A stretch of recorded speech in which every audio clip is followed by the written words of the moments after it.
गुरु प्यारी साध संगत जी, राधा स्वामी जी।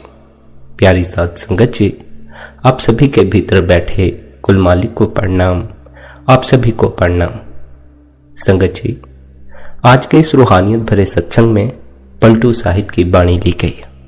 पलटू साहिब का हर उपदेश बड़ा प्यारा उपदेश होता है और उनके हर उपदेश द्वारा हमें अध्यात्म के गूढ़ रहस्यों को समझने में बड़ी सहायता मिलती है।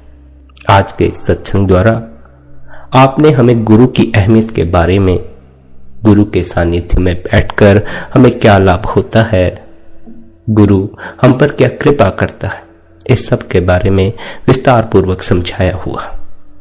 आप सभी से यही विनती है, आज के इस सत्संग को ध्यान पूर्वक अंतर श्रवण करें और सत्संग के एक एक शब्द को अपने हृदय की गहराई में उतर जाने दें। हम सभी जानते हैं कि गुरु की हमारे जीवन में कितनी अहमियत होती है, लेकिन जो सच्चा गुरु होता है उसकी पहचान कर पाना हमारे बस की बात नहीं होती। सच्चे गुरु से मिलाप कर पाना हमारे बस की बात नहीं। जब हम गुरु की पहचान ही नहीं कर सकते कौन गुरु सच्चा है, तब फिर हम सच्चे गुरु से मिलाप भी कैसे कर पाएंगे। इसलिए हमें यह चाहिए कि हम उस मालिक के हाथों में अपने जीवन को छोड़ दें।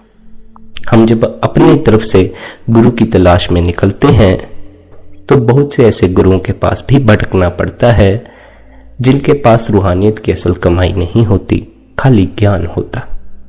खाली ज्ञान हासिल करके हमें कुछ भी उपलब्ध नहीं होगा, हमें रूहानियत के अनुभव में प्रवेश करना होगा। इसी वजह से हमें गुरु भी ऐसा ही खोजना पड़ेगा जिसके पास रूहानियत के गूढ़ अनुभव मौजूद हो, ना कि केवल खाली ज्ञान ही हो।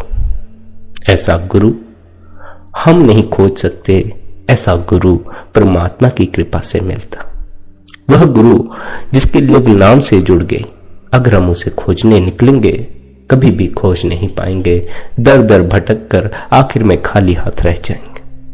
इसलिए हमें चाहिए कि हम निरंतर उस मालिक से यह प्रार्थना करें, हे प्रभु, हमारा किसी सच्चे गुरु से मिलाप करवा, किसी ऐसे सच्चे गुरु से मिलाप करवा जिसका तुझसे मिलाप हो चुका है। उसकी शरण में बैठकर हम भी तेरे निकट आ सकें, हमारा भी तुझसे मिलाप हो सके।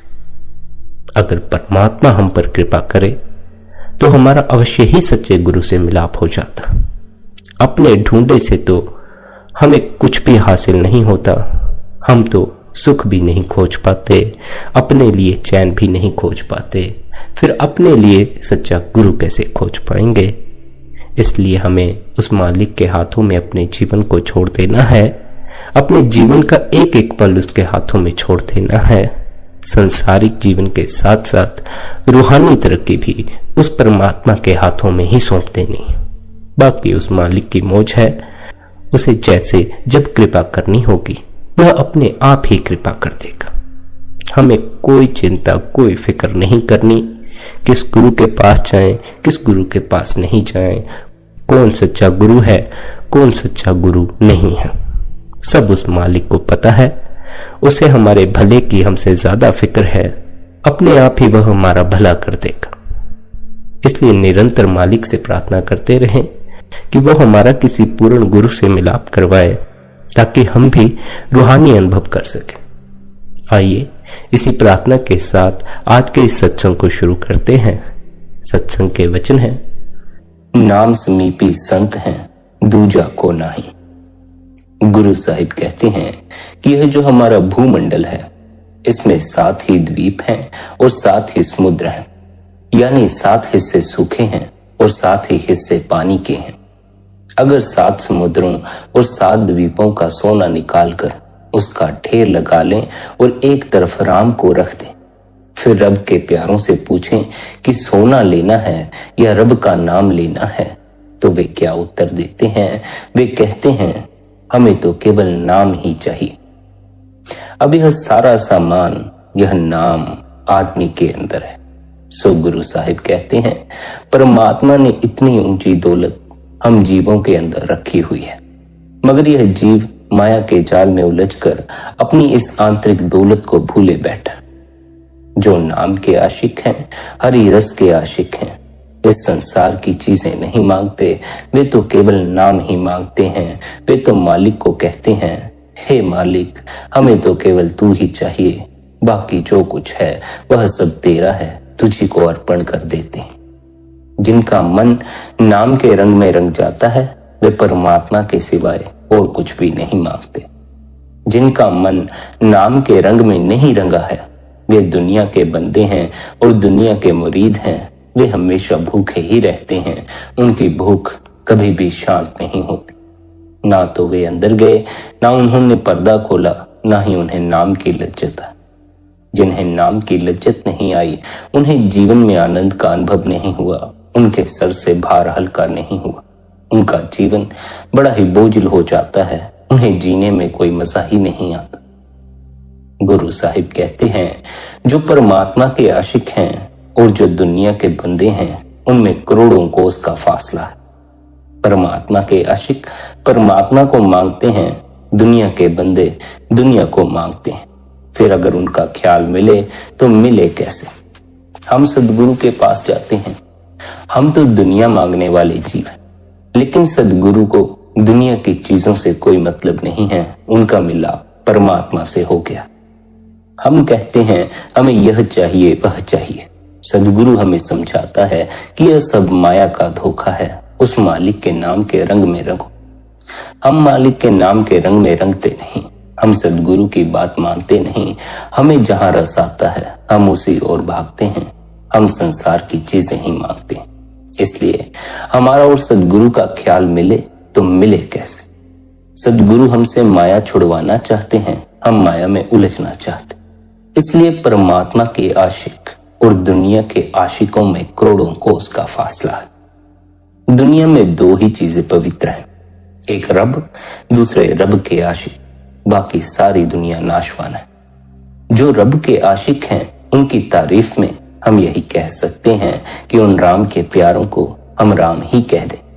जिस तरह बूंद सागर में मिलकर सागर हो जाती है, इसी तरह रब के प्यारे रब में मिलकर रब का ही रूप हो जाते।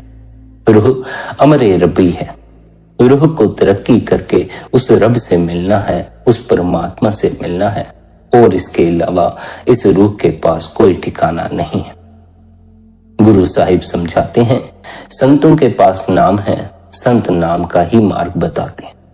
जितने जीव संतों के पास पहुंचते हैं, चाहे कोई दुख लेकर पहुंचता है, चाहे कोई मांग लेकर पहुंचता है, चाहे कोई अध्यात्म की यात्रा के बारे में समझने को पहुंचता है, संत सभी को नाम का मार्ग ही समझाते। संतों की दुकान में नाम ही बिकता है। करोड़ों जप करो, करोड़ों तप करो, परंतु जब तक अंतर में ले जाने वाला महात्मा साथ नहीं होता, तब तक अंतर में प्रवेश नहीं होता। बिना संतों के कोई भी अंदर नहीं जा सकता, लेकिन दुनिया कहती है कि संतों की कोई जरूरत नहीं है, उनको कोई क्या कहे। वेद शास्त्रों, ग्रंथ पोथियों में नाम नहीं है, बल्कि नाम की महिमा है। तो फिर हमें उस नाम के पास लेकर कौन जाएगा? उस नाम से जोड़ेगा कौन? वेद शास्त्र तो हमें नाम से जोड़ नहीं पाते। नाम है यह हमें जरूर समझाते। कुछ लोग कहते हैं कि वह मार्ग ही और है। नहीं, सदगुरु ही, पूर्ण सदगुरु ही हमें वेदों शास्त्रों में लिखे हुए नाम के साथ जोड़ सकता। नाम की महिमा तो हमें कहीं भी सुनने को मिल जाएगी, मगर नाम से जोड़ने वाला सदगुरु हमें हर जगह नहीं मिल जाएगा। सदगुरु भी बहुतेरे हैं, बहुतेरे सदगुरुओं में नामी सदगुरु खोजना बड़ा ही कठिन हो जाता। इसलिए सदगुरु क्या समझाते हैं? वे समझाते हैं, जब जीव के भीतर सच्चे शिष्य का जन्म होता है, सच्चा सदगुरु भी प्रकट हो जाता। जिस दिन आप सच्चे शिष्य हो जाते हैं, उस दिन आपको सच्चा सदगुरु खोजने की आवश्यकता नहीं रह जाती। उस दिन आपको ऐसा सदगुरु खोजने नहीं निकलना पड़ेगा जो नाम से जोड़ता हो, जो नाम के साथ जुड़ा हुआ हो। जिस दिन आपके भीतर सच्ची जिज्ञासा का जन्म हो गया, सच्चा शिष्य जन्म ले गया, उस दिन प्रकृति आपके लिए ऐसे बंदोबस्त बैठा देगी कि आपका किसी ऐसे सदगुरु से मिलाप हो जाए जो नाम से जुड़ा हुआ हो, जो आपको भी नाम से जोड़ सके। इसलिए बहुत बार ऐसा भी कहा जाता है, शिष्य गुरु को नहीं ढूंढता, गुरु शिष्य को ढूंढता। लेकिन हर कोई शिष्य है नहीं है। शिष्य होना जरूरी है। अगर आप शिष्य हो जाएं, सच्चे शिष्य हो जाएं, अपने आप ही फिर सच्चा गुरु भी प्रकट हो जाता।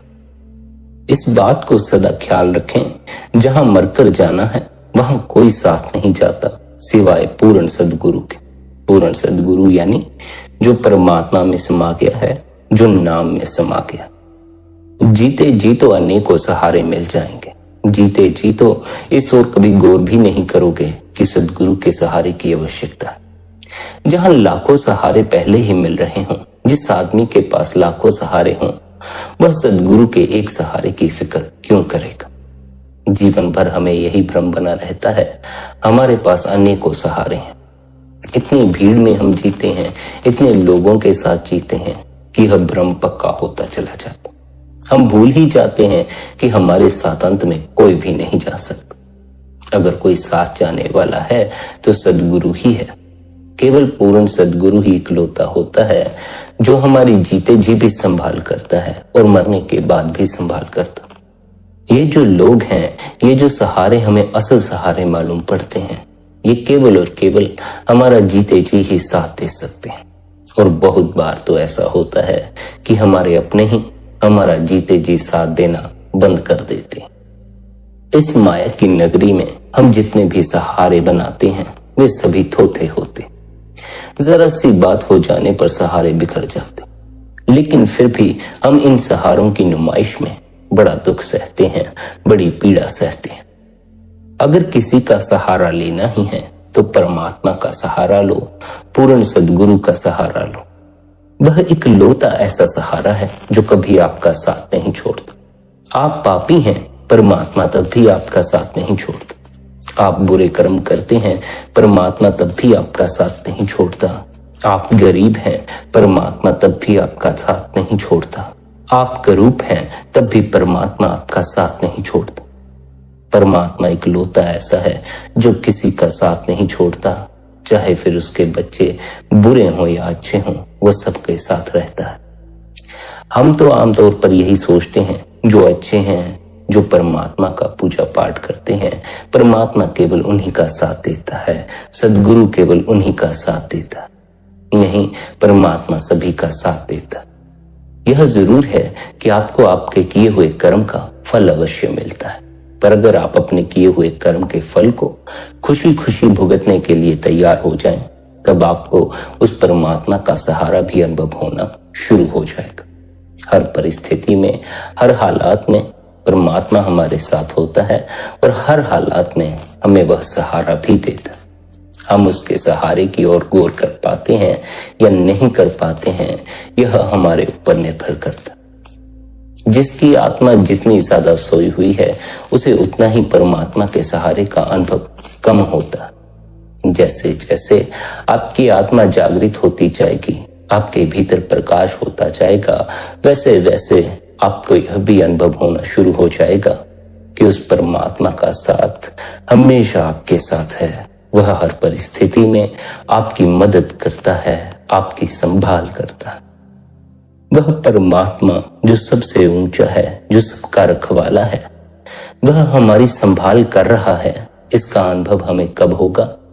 जब हम सद्गुरु द्वारा बताए हुए मार्ग पर चलकर, भीतर गूंजते नाम से जुड़कर उस परमात्मा में समा जाएंगे।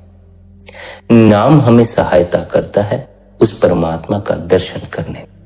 परमात्मा का दर्शन ही हमें यह विश्वास दिलाता है कि वह परमात्मा, वह कुल मालिक हर पल हमारे साथ है। हमें किसी बात से घबराने की कोई आवश्यकता नहीं है।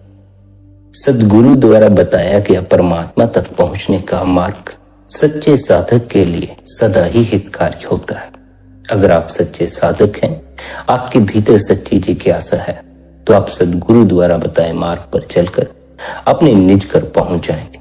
पर अगर आपके भीतर ही कोई जिज्ञासा नहीं है, आप ही परमात्मा से मिलना नहीं चाहते, तब फिर ना तो आप मार्ग पर चल पाएंगे, ना ही अपने निज कर पहुंच पाएंगे। गुरु साहिब समझाते हैं, बिना संतों के करोड़ों उपाय करो, एक भी निज कर जाने में सहायक नहीं होता। आखिरी दम तक यही तरीका है और कोई भी तरीका नहीं है। कहते हैं मैं नाम के प्रताप से कुछ का कुछ हो गया। जैसे साधारण तेल का कोई विशेष मूल्य नहीं होता, रुपए का 6-7 सेर मिल जाता है, परंतु जब उसमें फूल डाल दिए जाते हैं वह फुलेल बन जाता है, तब वह महंगा बिकता है। इसी प्रकार संतों की सोहबत और संगति में आकर नाम की कमाई करके मनुष्य की कदर बढ़ जाती। हम जो चिल्लाते फिरते हैं हमारी समाज कदर नहीं करता, हमारी अपने कदर नहीं करते, अगर हम नाम की कमाई करना शुरू कर दें हमारी हर जगह कदर होनी शुरू हो जाएगी। हजारों पापी, कामी, क्रोधी, चोर, ठग संतों की शरण में आते हैं और महात्मा बनकर चले जाते, उनकी कदर होने लग जाती है। अगर हम भी सदगुरु की शरण में जाएं हमारी भी कदर होना शुरू हो जाएगी। गुरु साहिब कहते हैं देखो संतों की दया कैसी है, वे जीव को नाम के साथ मिलाकर परमात्मा का ही रूप बना देते हैं। जो जीव कल तक मन के कहे गंदगी का कीड़ा बना हुआ था, सदगुरु के कहे पर चलने से मालिक का रूप हो जाता है, पाक और पवित्र हो जाता। जैसे भरंगी कीट को पकड़कर अपनी त्वचा और ध्वनि देकर उसे अपना रूप बना लेता है, इसी प्रकार संत भी जीव को नाम देकर उसे अपना रूप बना लेते। भगवत में एक प्राचीन कथा आती है।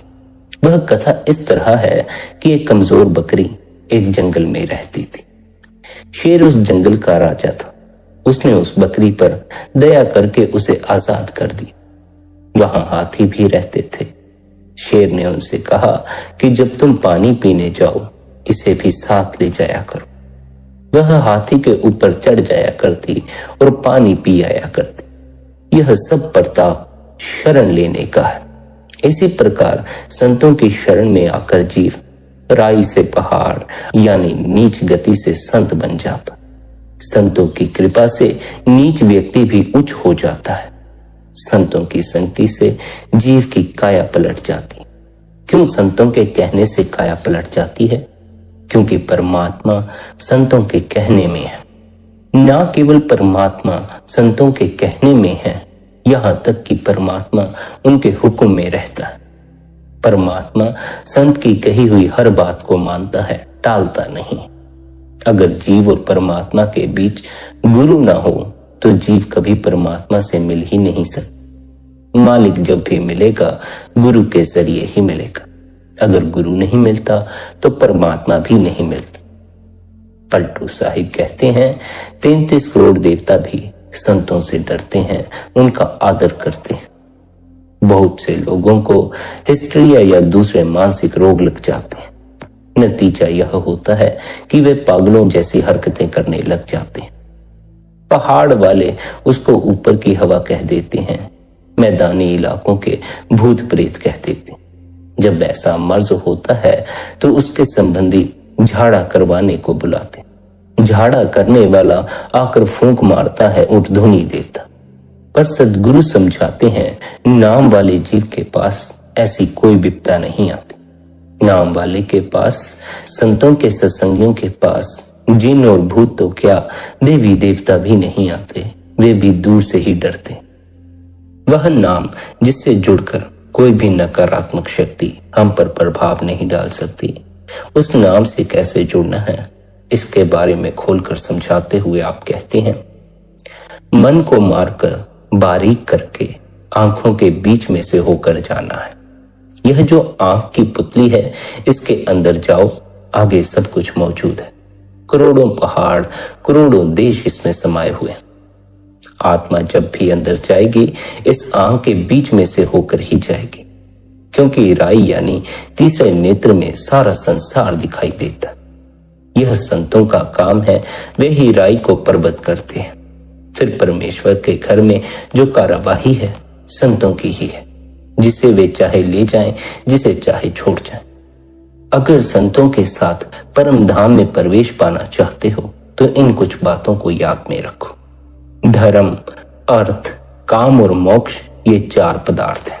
संत इनको नहीं चाहते। रिद्धियां सिद्धियां मन की करतूते हैं, संत इनको भी पसंद नहीं करते। उनकी पहुंच बहुत आगे तक होती है। वे स्वर्ग की ओर तो देखते भी नहीं। स्वर्ग में नाम नहीं, सिर्फ खुशी है, जिसे भोग कर वापिस हमें संसार में आना पड़ता। संत न तीर्थ पर जाते हैं, न व्रत रखते हैं, और न उनके मन में कोई इच्छा होती है, क्योंकि जितने तीर्थ हैं संतों के प्रताप से बने हैं, संतों के द्वारा ही पवित्र हुए। संत दिन रात नाम की कमाई करते हैं, नाम का दान देते हैं और नाम के द्वारा जीवों का उपकार करते हैं। फिर भी अपना बोझ भी औरों पर नहीं डालते, बल्कि अपना बोझ खुद उठाते हैं। वे पुण्य और पाप की फिक्र नहीं करते, इच्छा से रहित होकर काम करते हैं, इसलिए वे बड़े हैं। संत ना बैकुंठ मांगते हैं, न मुक्ति मांगते हैं। वे बैकुंठ, स्वर्ग और अपवर्ग तुच्छ समझते हैं, वे ये नहीं लेते। संत मालिक से मालिक को ही मांगते हैं। वे कहते हैं हमें तू ही चाहिए, तेरे अलावा कुछ भी नहीं चाहिए। इन बातों को ख्याल रखकर हमें भी संतों की तरह ही बनना चाहिए। हमें भी रिद्धि सिद्धियों के पीछे नहीं भागना चाहिए। रिद्धियों सिद्धियों के पीछे भागने से हम अपना नुकसान कर बैठते हैं। रिद्धियां सिद्धियां मन की चाल है, हमें इनसे सतर्क रहना है। रिद्धियों सिद्धियों के पीछे नहीं भागना। न ही हमें तीर्थों पर जाने की जरूरत है, न व्रत रखने की जरूरत।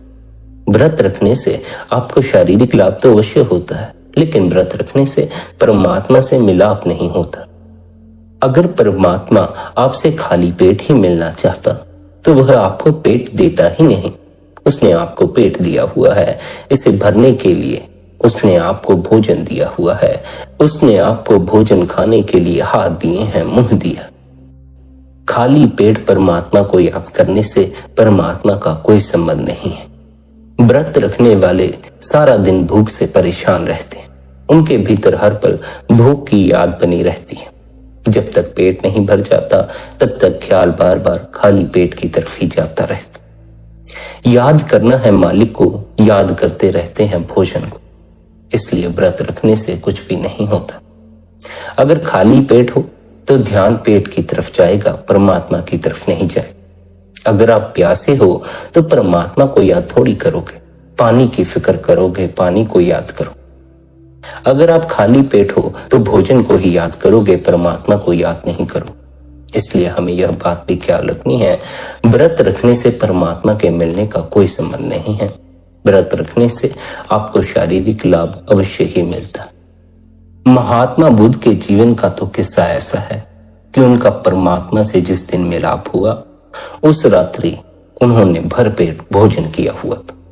महात्मा बुद्ध जब मालिक की खोज में निकले थे तो उन्होंने काफी समय साधु संतों की संगति में बिताया। कोई पूर्ण सद्गुरु तो उन्हें मिला नहीं। उन्हें जो सद्गुरु मिले उन्होंने कई कई उपाय बताए। किसी ने व्रत रखने को कहा, किसी ने कोई और साधना बता दी, किसी ने कोई और योग बता दी। उन्होंने सब कुछ किया। महात्मा बुद्ध काफी लंबे समय तक व्रत रखते रहे, खाली पेट उस मालिक को याद करते रहे। वे इतने समय तक भूखे रहे कि उनका पूरा शरीर ही सूख गया था। एक दिन थक हार कर वे एक वृक्ष के नीचे लेट गए। भोजन न करने की वजह से पूरी तरह कमजोर हो चुके थे। उस जमाने में वृक्षों की पूजा की जाती थी। जिस वृक्ष के नीचे महात्मा बुद्ध बैठे थे उस वृक्ष से काफी समय पहले एक स्त्री ने यह मांग की थी कि अगर मुझे पुत्र प्राप्ति होती है तो मैं आपको भोजन खिलाने आऊंगा। संयोगवश उस स्त्री को पुत्र हो गया था। वह खाने का थाल लेकर उस वृक्ष के पास आई। उसने जब देखा उस वृक्ष के नीचे महात्मा बुद्ध लेटे हुए थे, उसने सोचा यह तो साक्षात वृक्ष से देवता ही प्रकट हो गए। उसने महात्मा बुद्ध को भोजन दिया। महात्मा बुद्ध भी काफी समय से भूखे थे, सब करके थक चुके थे, अब कुछ करना नहीं चाहते थे। इसलिए उन्होंने भी किसी बात की फिक्र ना लेकर भोजन करने पर ध्यान दिया। भरपेट जब उन्होंने भोजन किया, रात्रि वे आराम के लिए लेटे तो वे परम पद को प्राप्त हो गए। हालांकि इस सब के पीछे उनके काफी लंबे समय की साधना छिपी हुई थी, लेकिन फिर भी हमें इससे यह सीखने को मिलता है कि खाली पेट होने से परमात्मा के साथ जुड़ने का कोई संबंध नहीं। भरे पेट आप ज्यादा बेहतर ढंग से परमात्मा के निकट हो सकते। क्योंकि उसमें फिर आपको भूख की भी चिंता नहीं रहेगी, किसी तरह की कोई दर्द, कोई तकलीफ नहीं होगी। साथ ही यह भी स्मरण रखें, अगर संतों के साथ परम धाम में प्रवेश पाना है तो संतों की तरह ही इच्छा से मुक्त होना होगा। हम तो इच्छाएं लेकर बैठे हैं, हमारी तो मांगें बहुत ज्यादा हैं। ये मांगें कभी भी किसी की पूरी नहीं होती। आप किसी के भी जीवन को उठाकर देख लें, किसी से भी पूछ कर देख लें, सबकी इच्छाएं अधूरी ही रह जाती। कोई भी आपको ऐसा नहीं मिलेगा जो आपको यह कह दे मेरी सब इच्छाएं पूरी हो गई। सबकी कोई ना कोई इच्छा बाकी ही होगी।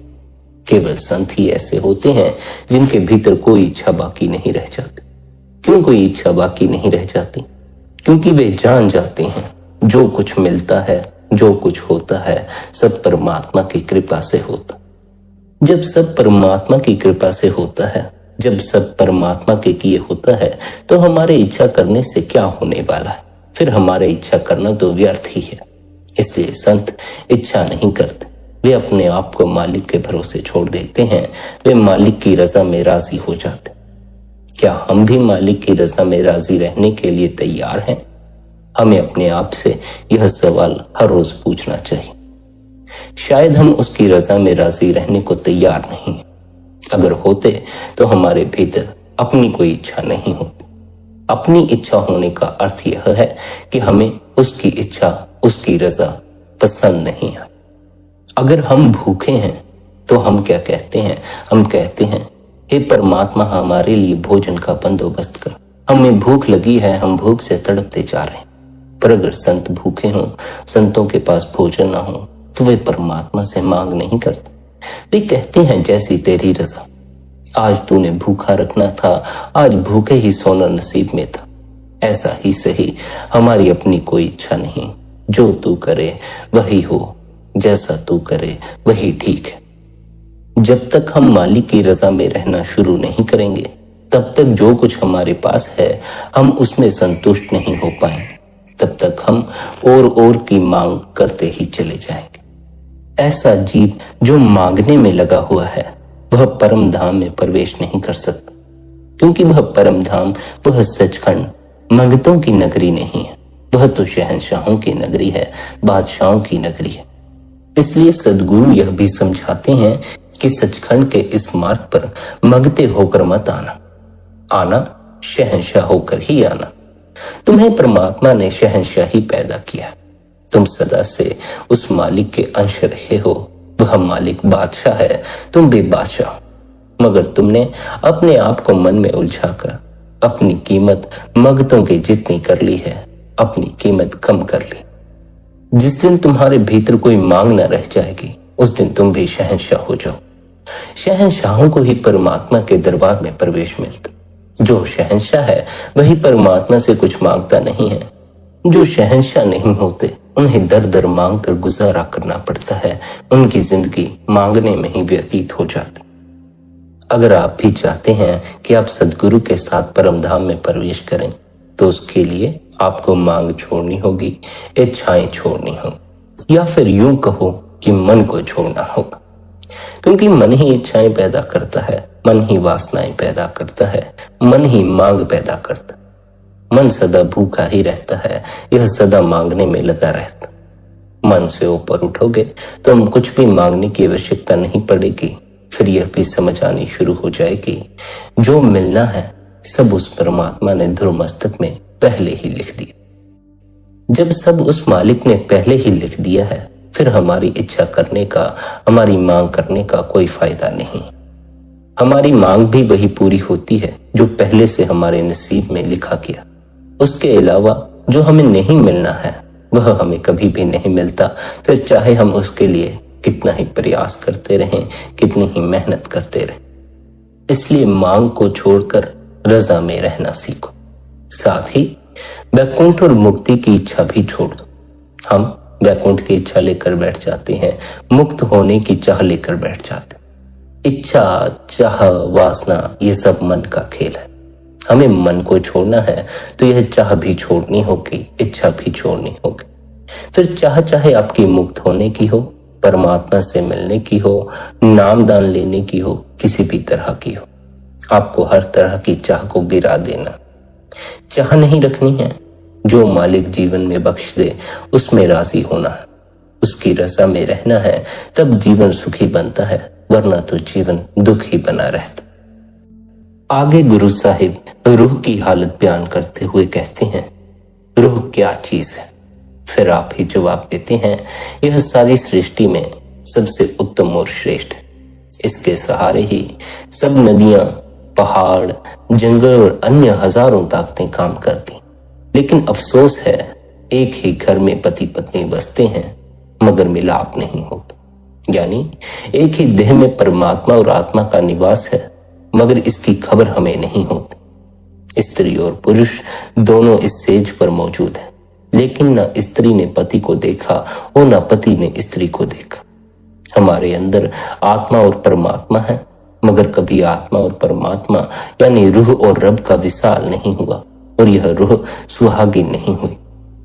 अब सवाल यह पैदा होता है कि इस आत्मा का सच्चा पति यानी अकाल पुरुष इसके अंदर है, अनेक जन्म हो गए, फिर मिलाप क्यों नहीं हुआ?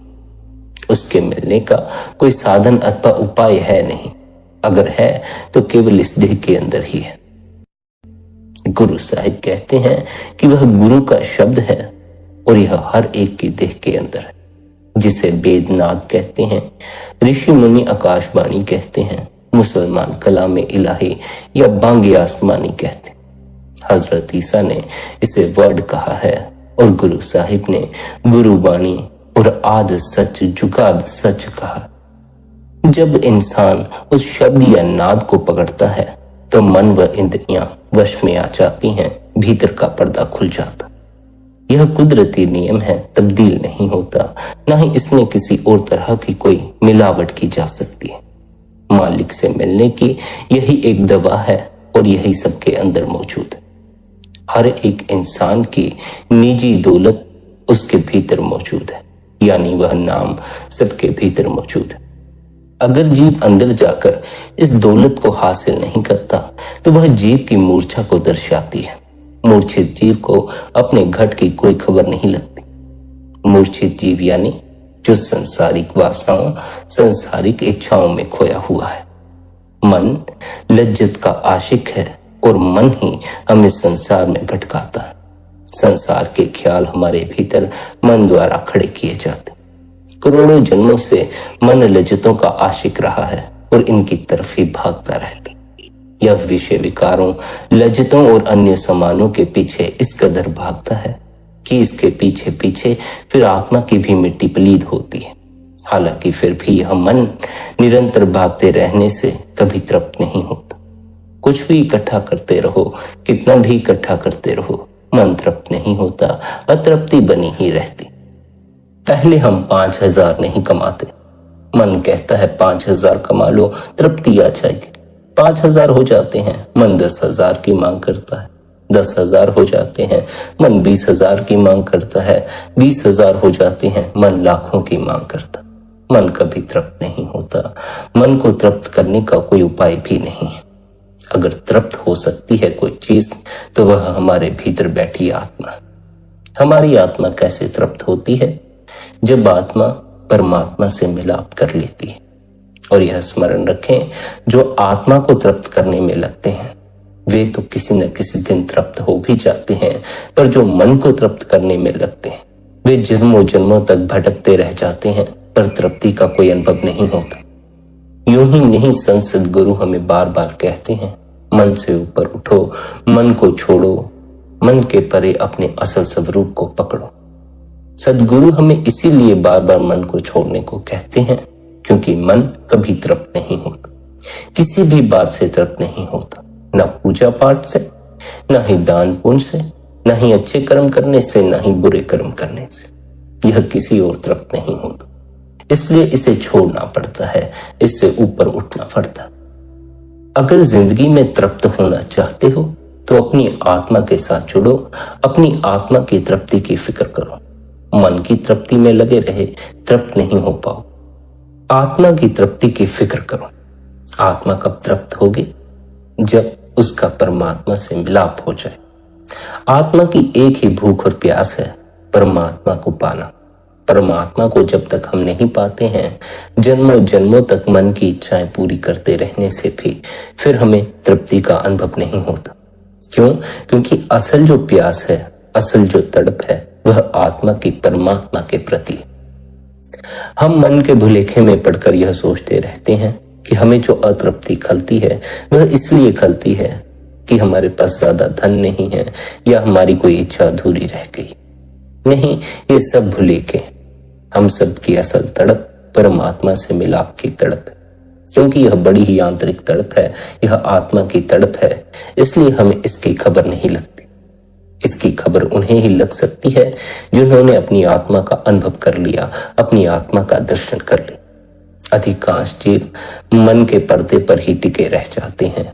मन के पर्दे पर जो फिल्में चलती हैं, जो कल्पनाएं चलती हैं, जो विचार चलती हैं, उनमें ही उलझे उलझे जीवन व्यतीत हो जाता। जैसे हम इन बाहरी आंखों से सिनेमा घर में पर्दे के ऊपर चलती फिल्म को देखते हैं, उसके साथ चिपक जाते हैं, उस फिल्म के साथ रो लेते हैं, हंस लेते हैं।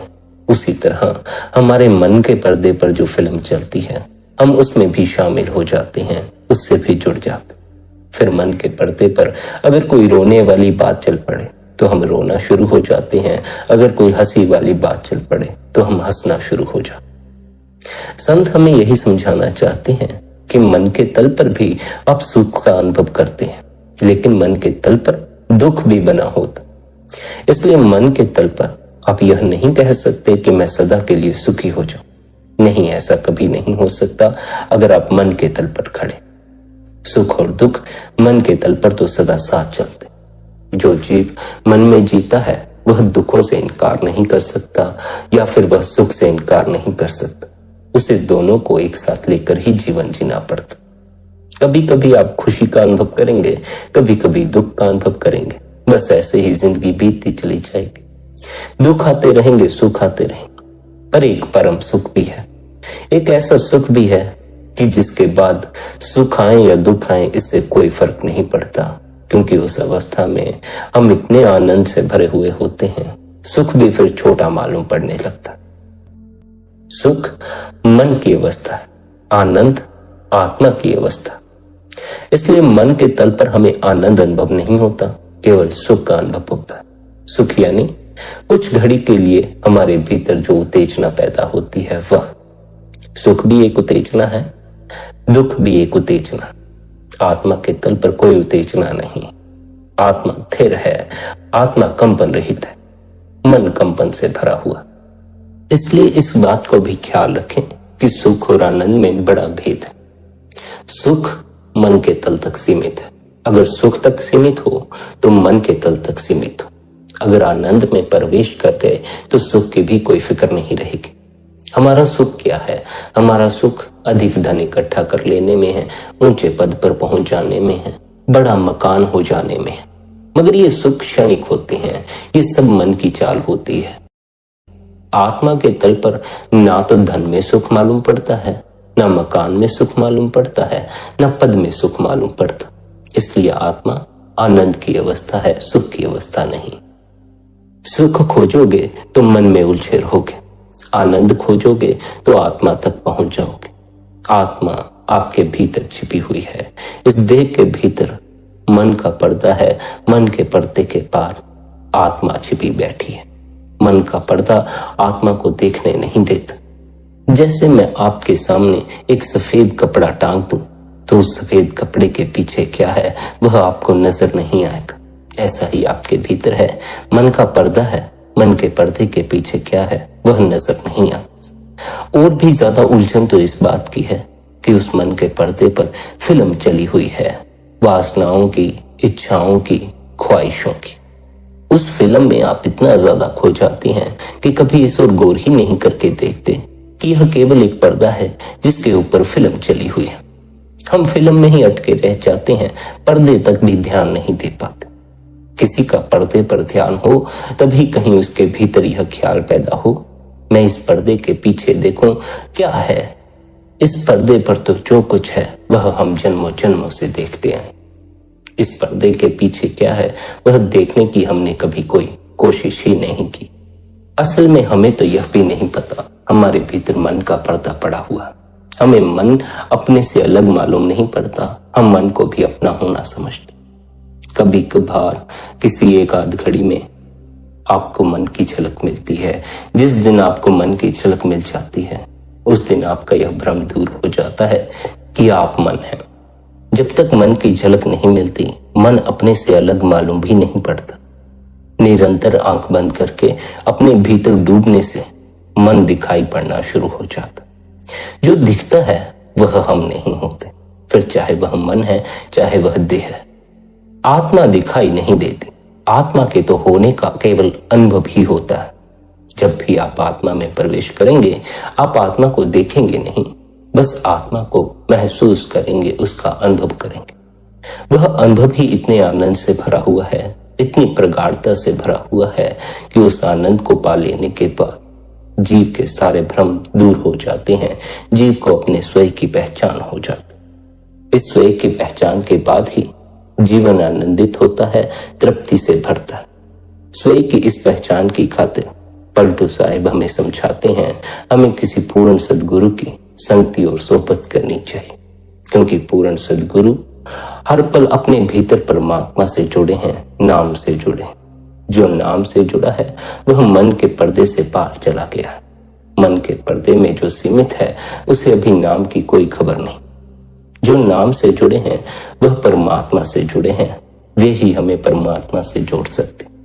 हमें परमात्मा से क्यों जोड़ना है, हमें अपने स्वयं की पहचान क्यों करनी है, ताकि हमें भी जीवन में आनंद का अनुभव हो, हमारे भी सर से फिक्र उतर जाए और हम जितने समय के लिए जिए मस्त जिए, आनंद से जिए। उस आनंद को हासिल करने के लिए, अपनी आत्मा के निकट जाने के लिए सद्गुरु हमें शब्द से जोड़ देता है, नाम से जोड़ देता। शब्द या नाम कोई लफ्ज नहीं है, वह एक धुनात्मक नाम है जो हम सबके घट में गूंजता। सद्गुरु द्वारा दिया अभ्यास करने से हम अपने घट में गूंजते नाम से जुड़ जाते। अगर हम निरंतर सच्ची श्रद्धा से, सच्चे भरोसे से गुरु द्वारा दिया अभ्यास करते हैं, भजन बंदगी करते हैं, निरंतर ध्यान में बैठते हैं, तो धीरे धीरे हम अपनी आत्मा के निकट पहुंचते जाते हैं। हमारी आत्मा का प्रकाश फिर प्रकट होना शुरू हो जाता। फिर हमें अपने अंदर ही प्रकाश भी नजर आता है, धुन भी सुनाई पड़ती है और करोड़ों खंड ब्रह्मांड भी नजर आ जाता। यह मार्ग संतों का मार्ग है। संतों के मार्ग पर कोई विरला ही चलता, कोई विरला ही संसारी के छाव और वासनाओं को छोड़कर अपने भीतर शून्य में समाने को राजी होता। वरना लोग धन के अंबार लगा लेना चाहते, भीड़ इकट्ठी कर लेना चाहते। कोई विरला ही होता है जिसका धन की तरफ भी ख्याल नहीं जाता, भीड़ की तरफ भी ख्याल नहीं जाता, जो अकेला होने को राजी हो जाता। अकेलापन हम सबकी अत्यांतिक नियति है, और यह ख्याल रखना, हम अकेले आए थे, अकेले जाना पड़ता। पर अगर अब हमें अकेले रहने में कोई रस नहीं आता, भीड़ के बगैर हमारा जी नहीं लगता, तो हम अकेले जाने के लिए तैयार नहीं होंगे। फिर अकेले जाने में बड़ी पीड़ा का सामना करना पड़ेगा। जब अकेले ही जाना है तो अकेले जाने की तैयारी करनी होगी। अकेले जाने की तैयारी करने का अर्थ है निरंतर बंदगी करना, निरंतर ध्यान में डूबना, अपने स्वयं की पहचान करना और परमात्मा का ही रूप हो जाना। जो परमात्मा का ही रूप हो गया उसे फिर अकेले होने में कोई भय नहीं, उसे अकेले होने में कोई परेशानी नहीं, कोई मुसीबत नहीं। इसलिए संगत जी, आप सभी से यही विनती है कि आप भी किसी पूर्ण सद्गुरु की संगति और सोहबत करें, उनकी सेवा करें, सच्चे हृदय से उनके द्वारा दिए हुए नाम का सिमरन करें। आपको भी परमात्मा होने के लिए जन्म दिया गया है। अगर आप सच्ची निष्ठा से, सच्ची भावना से रोज बंदगी करते हैं तो आप भी देर सवेर परमात्मा हो जाएंगे। इस बात को फिर दोहरा दूं, आप भी परमात्मा ही हैं। केवल मन के भ्रम के कारण आप उस प्रभु को अपने भीतर पहचान नहीं पाते। अगर आप निरंतर बंदगी करें, निरंतर मन से ऊपर उठने का अभ्यास करें, तो धीरे धीरे आपको अपने प्रभु होने का एहसास होना भी शुरू हो जाएगा। हम सभी परमात्मा का ही रूप हैं, हम सभी के भीतर परमात्मा है, हम सभी परमात्मा हैं। केवल हमें उसकी पहचान नहीं, इसलिए सद्गुरु बार बार समझाते हैं, निरंतर बंदगी द्वारा अपने असल की पहचान करो। आपसे यही विनती है, आप निरंतर बंदगी करें, निरंतर अपने गुरु द्वारा दिए हुए अभ्यास की पालना करें। संगत जी, आज के इस सत्संग को यहीं पर विश्राम देते हैं। यदि आज का यह सत्संग आपको अच्छा लगा हो तो आज के इस सत्संग को आप अपने मित्रों और संबंधियों के साथ भी शेयर कर सकते। साथ ही आप शब्दधुन सत्संग चैनल को सब्सक्राइब करके हर रोज सुबह 5:30 बजे सत्संग का आनंद ले सकते। बाकी आपकी अपनी मौज है। अपना ख्याल रखें, सबके प्रति भीतर भले की कामना रखें। इतने प्रेम और प्यार से आपने इस सत्संग को सुना, उसके लिए आप सभी का धन्यवाद। राधा स्वामी जी।